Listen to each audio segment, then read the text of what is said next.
एक बात बार बार मेरे दोस्त फैजान खान ने उठाई संविधान की। मैं अपनी और धर्मेंद्र राय की, राजपाल कश्यप की, प्रियंका गुप्ता की, फैजान खान की बात नहीं करता, हम लोग बहुत छोटे लोग हैं। मैं डॉक्टर राजेंद्र प्रसाद की बात करता हूं, वो बड़े लोग थे, संविधान सभा के चेयरमैन थे। डॉक्टर राजेंद्र प्रसाद ने कहा जब संविधान आत्मार्पित हुआ, फैजान खान आप खासतौर पर सुन लीजिएगा, उन्होंने कहा कि संविधान निष्प्राण चीज है, निर्जीव चीज है, निर्जीव शब्द लिखा उन्होंने, निर्जीव चीज है, इसका उपयोग करने वाला हाथ कैसा है इससे तय होगा संविधान क्या रिजल्ट देगा। ये राजेंद्र बाबू लिख गए थे, हम नहीं। इसलिए संविधान ठीक है, लेकिन केवल संविधान का ताबीज गले में डाल के सारे नेताओं, पॉलिटिकल पार्टीज को हम खुली छूट दे के देख लिए ना। 75 साल देश ने देख लिया ना, भरोसा करके। अभी भी किसी राज्य में हिंदुस्तान के आधे से ज्यादा आबादी गरीब है, और हर नेता, हर पार्टी, हर चुनाव में यही कह के आई कि गरीबी को नस्ते नाबूद कर देंगे। कोई मंत्री कहता था हेमा मालिनी गल जैसे सड़क बनाएंगे, कोई दूसरा, अभी मैं सुन रहा हूं कोई नया मंत्री आया, वो कह रहा है कि हम कैटरीना की गल जैसी बनाएंगे, हेमा जी अब उम्र दराज हो गई।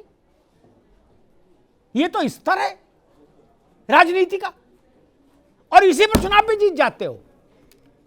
गांव गरीब का आदमी इस पे भी जीत जाता है, कहता वोट दे दो, हो सकता है सड़क बनाई दे। और एक बात और कहीं बहस में आई थी, मैं उस बात को हृदय से स्वीकार करता हूं, लेकिन कई बार जब तबीयत बिगड़ जाए तो स्टेरॉइड देना पड़ता है, तब बाबा रामदेव की दवा से काम नहीं चलता, न तुलसी की पत्ती खाने से। ये स्टेरॉइड है जो हम देना चाहते हैं, इसलिए मजबूरी में इस विषय को मैं लेके आया। कहा गया कि जनता मालिक है, हां जी हमें मालूम है जनता मालिक है, लेकिन 5 साल में एक बार वो रामलाल समोसे वाले से नाराज होती है कि इसने समोसे में आलू खराब डाले, तो श्यामलाल की दुकान चली जाती है। श्यामलाल से नाराज होती तो रामलाल की दुकान पे आ जाती है। मौज तो दो ही करेंगे ना, इसलिए वो भी हमने देख लिया, कि जन्नत में क्या माहौल है। तीसरी बात आया कि भाई लीडर्स पर भरोसा हो। कश्यप जी, राय साहब, प्रियंका जी, फैजान साहब, जब तक इस देश में जयप्रकाश थे, गांधी थे, लोहिया थे, पटेल थे, तब तक भरोसा आंख मीच के था। जवाहरलाल थे, आंख मीच के भरोसा था। अब आंख मीच के भरोसा करेंगे लोग तो नुकसान उठाएंगे। एक छोटा सा उदाहरण देके, बड़ा प्यारा उदाहरण है, मेरे हृदय के बहुत करीब है, इसलिए दूंगा, और फिर बाकी कड़वी टिप्पणी नहीं करूंगा जिसके लिए लोग मुझे स्मरण करते हैं, आज नहीं करूंगा, लेकिन एक बड़ा उदाहरण जरूर रख दूंगा, फिर अपनी अपनी समीक्षा सब लोग कर लेना। Sardar Patel deputy prime minister थे, गृह मंत्री थे, तो महावीर त्यागी उनसे मिलने गए, तो सरदार पटेल की बेटी ही उनकी देखरेख करती थी। देखा क्या कि वो फटी खादी की धोती पहने बैठी है, तो त्यागी जी ने छेड़ दिया। उन्होंने कहा कि भाई सरदार साहब ये क्या तरीका है, देश के गृह मंत्री की बेटी बताओ फटी धोती पहने है? तो उन्होंने कहा कि धोती मेरे लिए आती है, 2-3 साल 4 साल हम पहन लेते हैं, फिर जब वो घिस जाती है तो ये ले लेती है, ये पहन लेती है उसको, सफेद धोती है, ठीक। तो उस सरदार साहब की बेटी ने कहा कि देश के गृह मंत्री और प्रधानमंत्री की बेटी नहीं के रूप में कपड़ा नहीं पहन रहे हो, मैं वल्लभ भाई पटेल की बेटी के रूप में पहन रहे हो, इसमें क्या दिक्कत है? हिंदुस्तान में करोड़ों लोग ऐसे वस्त्र पहन रहे हैं, क्या उतना बड़ा मानदंड है किसी के पास? है।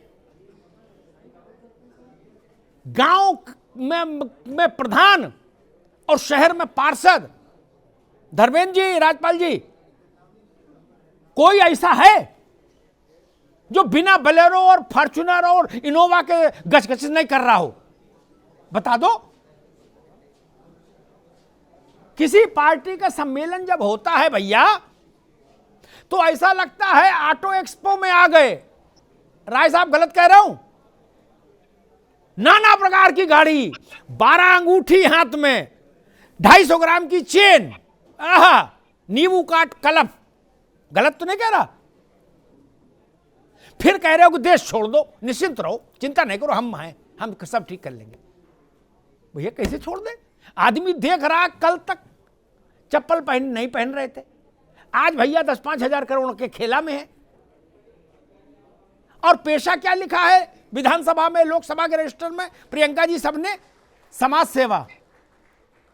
मैं उस समाज सेवा को ढूंढ रहा हूं पिछले 35 साल से, जिसमें 10-5 हजार करोड़ आ जाते हैं। वो समाज सेवा नहीं मिल रही जो नेताओं को मिल गई। गलत बोला क्या?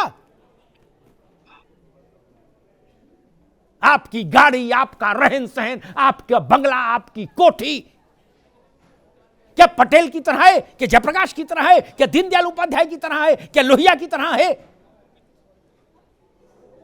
एक टिप्पणी करके बात खत्म करूंगा। दीनदयाल जी